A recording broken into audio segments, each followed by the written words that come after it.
কোচবিহার পুরসভার চেয়ারম্যান রবীন্দ্রনাথ ঘোষের পদত্যাগ।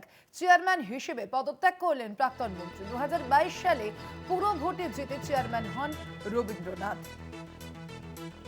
দলের তরফে পদত্যাগ করতে বলা হয়েছিল তাকে।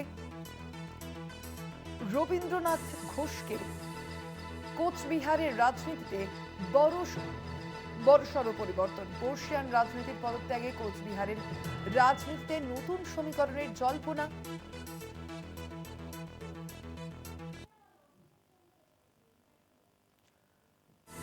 অভিষেক ফোন করে বলেছেন সে কারণেই পদত্যাগের পর মন্তব্য করেছেন রবীন্দ্রনাথ ঘোষ। কোচবিহারের চেয়ারম্যান পদ থেকে ইস্তফা দিয়েছেন তিনি।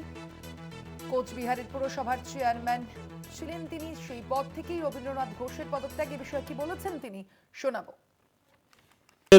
আমাদের সর্বভারতীয় নেতা অভিষেক ব্যানার্জি সাংসদ, তিনি আমায় ফোনে চেয়ারম্যানের পদ থেকে সরে গিয়ে পদত্যাগ করে দলীয় সংগঠনে আমাকে আরও বেশি করে সময় দেওয়ার জন্য তিনি নির্দেশ দিয়েছেন।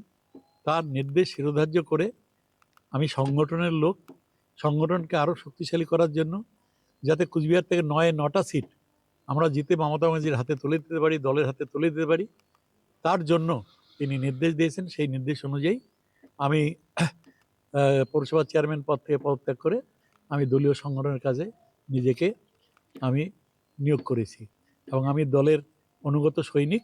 তাই দল যখন যা নির্দেশ দেয় হাইকমান্ড, সেই নির্দেশ আমি একদম অক্ষরে অক্ষরে পালন করি। শুনছিলেন আপনারা রবীন্দ্রনাথ ঘোষের কি বক্তব্য এ বিষয়ে, এবং তিনি কিন্তু এই বিষয়ে জানিয়েছেন, অর্থাৎ পদত্যাগ করার পরবর্তীতে সময়তেই কিন্তু তিনি জানিয়েছেন এ বিষয়ে যে অভিষেক বন্দ্যোপাধ্যায় তৃণমূলের সর্বভারতীয় সাধারণ সম্পাদক ফোন করে তাকে ইস্তফা দিতে বলেছিলেন বলেই ইস্তফা দিয়েছেন তিনি। পদত্যাগের পর বলেছেন রবীন্দ্রনাথ ঘোষ, অভিষেক ফোন করে বলেছে তাই এই পদত্যাগের পর মন্তব্য করেছেন রবীন্দ্রনাথ ঘোষ। কোচবিহারের রাজনীতিতে এবার নতুন সমীকরণের জল্পনা তৈরি হয়েছে। কোচবিহারের রাজনীতিতে বড়সড় পরিবর্তনের সম্ভাবনাও রয়েছে একই সঙ্গে। 2022 সালে পুরো ভোটে জিতে চেয়ারম্যান হয়েছিলেন রবীন্দ্রনাথ ঘোষ।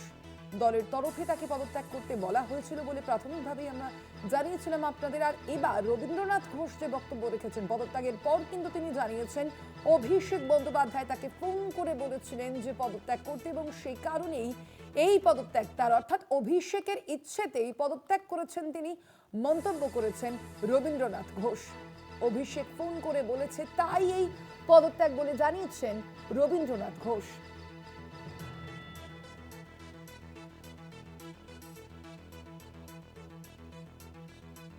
এই নিয়ে তৃণমূল কংগ্রেস নেতৃত্বের কি বক্তব্য শোনাবো।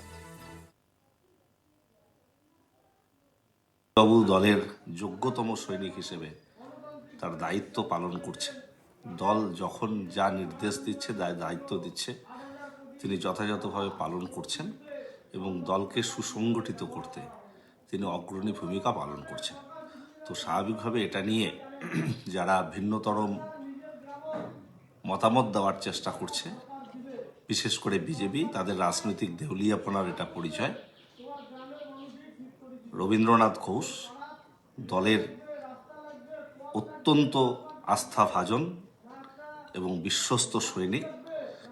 তিনি সেই দায়িত্ব যথাযথভাবে পালন করছেন। প্রতিটি নির্দেশ, প্রতিটি পদক্ষেপ দলের নির্দেশ মোতাবেকই তিনি নিচ্ছেন। শুনছিলেন আপনারা তৃণমূলের তরফ থেকে কি বক্তব্য রাখা হয়েছে এ বিষয়ে। কোচবিহার পুরসভার চেয়ারম্যান রবীন্দ্রনাথ ঘোষের পদত্যাগ, আর এই বিষয়ে কিন্তু তিনি নিজেই জানিয়েছেন পদত্যাগের পর যে অভিষেক বন্দ্যোপাধ্যায় তাকে ফোন করেছিলেন এবং সেই ফোনে তিনি বলেছিলেন তাকে পদত্যাগ করার জন্য। পদত্যাগের পর এমনই মন্তব্য করেছেন রবীন্দ্রনাথ ঘোষ। কোচবিহারের চেয়ারম্যান পদ থেকে ইস্তফা দিয়েছেন তিনি এবং অভিষেক বন্দ্যোপাধ্যায়ের ইচ্ছাতেই যে এই পদত্যাগ, সেই মন্তব্যই করেছেন প্রাক্তন মন্ত্রী। চেয়ারম্যান হিসেবে পদত্যাগ করেছেন রবীন্দ্রনাথ ঘোষ। কোচবিহার পুরসভার চেয়ারম্যান রবীন্দ্রনাথ ঘোষের পদত্যাগ। চেয়ারম্যান হিসেবে পদত্যাগ করলেন প্রাক্তন মন্ত্রী। 2022 সালে পুরো ভোটে জিতে চেয়ারম্যান হয়েছিলেন রবীন্দ্রনাথ ঘোষ। দলের তরফেই পদত্যাগ করতে বলা হয়েছিল বলে জানানো হয়েছিল প্রাথমিকভাবে, এবং তার পরবর্তীতে রবীন্দ্রনাথ ঘোষের যে বক্তব্য আপনাদের ইতিমধ্যেই শুনিয়েছি, অভিষেক বন্দ্যোপাধ্যায় তাকে ফোন করে বলেছিলেন এবং তার ইচ্ছেতেই রবীন্দ্রনাথ ঘোষের এই পদত্যাগ। আরো একবার শোনাবো রবীন্দ্রনাথ ঘোষ এ বিষয়ে কি বলেছেন।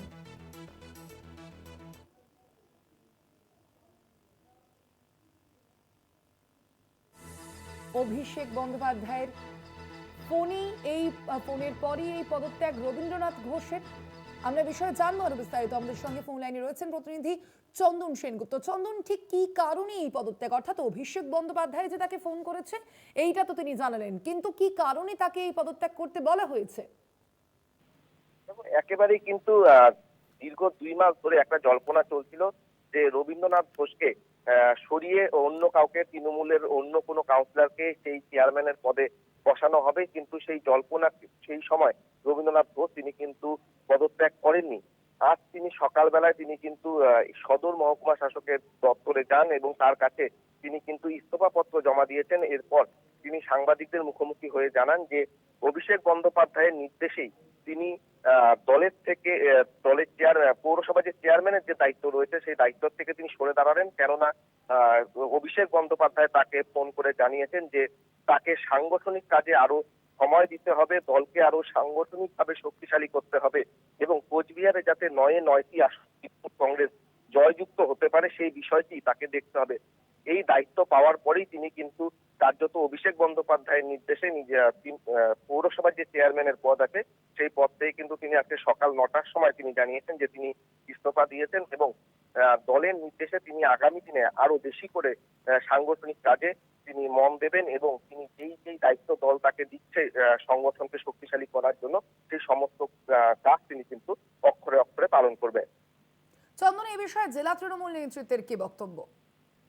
একেবারেই কিন্তু এই বিষয় নিয়ে কিন্তু রাজ্য তৃণমূল কংগ্রেসের যিনি মুখপাত্র রয়েছেন পার্থপ্রতিম রায় তিনি কিন্তু বলেছেন যে রবীন্দ্রনাথ ঘোষ তিনি তৃণমূল কংগ্রেসের একজন অনুগত সৈনিক। দল তাকে যেভাবে যখন যেখানে দায়িত্ব দিয়েছেন তিনি নিষ্ঠার সাথে সেই কাজ করেছেন এবং তাকে যখন দল সেই জায়গাগুলো থেকে সরতে বলেছেন তিনি কিন্তু সরে গেছেন। সেই মতন দলীয় নির্দেশেই আজ তিনি কিন্তু পৌরসভা চেয়ারম্যানের পদ থেকে ইস্তফা দিয়েছেন এবং আগামী দিনে দলের হয়ে তিনি সাংগঠনকে আরো শক্তিশালী করতে তিনি কিন্তু দলের নির্দেশ অনুযায়ী কাজ করবে। সেক্ষেত্রে চন্দন, আমরা জানি চলতি বছরই কিন্তু পশ্চিমবঙ্গে রাজ্য বিধানসভা নির্বাচন রয়েছে। সেই বিধানসভা নির্বাচনের আগে কোচবিহার পৌরসভার চেয়ারম্যান পদ থেকে ইস্তফা দিলেন রবীন্দ্রনাথ ঘোষ। এর পরবর্তীতে কি কোনো বড়সড় পরিবর্তন লক্ষ্য করা যেতে পারে? একেবারেই কিন্তু বিভিন্ন জায়গায় যেই জায়গাগুলোতে কিন্তু তৃণমূল কংগ্রেসের পক্ষ থেকে দলকে শক্তিশালী করার জন্য অঞ্চল থেকে শুরু করে গ্রাম পঞ্চায়েতের বিভিন্ন জায়গায় কিন্তু রদবদল করা হয়েছিল এবং পৌরসভাতে কিন্তু যেটা যেই কারণে তৃণমূল কংগ্রেসের পক্ষ থেকে বলা হয়েছিল যে বিধানসভার আগে লোকসভা নির্বাচনে সেই জায়গায় কিন্তু তৃণমূল কংগ্রেস শহরে অনেকটাই পিছিয়ে ছিল, সেই কারণে কিন্তু সেই ঘাটতিগুলো পূরণ করার জন্য কিন্তু রদবদল করা হচ্ছে। কার্যত সেই কারণেই এই রদবদল হতে পারে বলে মনে করা হচ্ছে। কিন্তু বিজেপির পক্ষ থেকে কিন্তু এই নিয়েও কিন্তু কটাক্ষ করা হয়েছে যে কাউকে সরিয়ে এইভাবে 26-এ কোনো একটা লাভ তৃণমূল কংগ্রেস করতে পারবে না।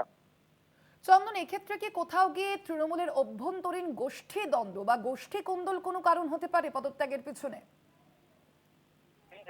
তৃণমূলের পক্ষ থেকে কিন্তু বলা হচ্ছে যেটা একদম সাংগঠনিক কারণেই তাকে সরিয়ে দেওয়া হয়েছে, কিন্তু বিরোধী যে রাজনৈতিক দলগুলো আছে তারা কিন্তু অবশ্যই বলছেন যে একেবারে জেলা সভাপতির সাথে রবীন্দ্রনাথ ঘোষের কিন্তু একটি গোষ্ঠী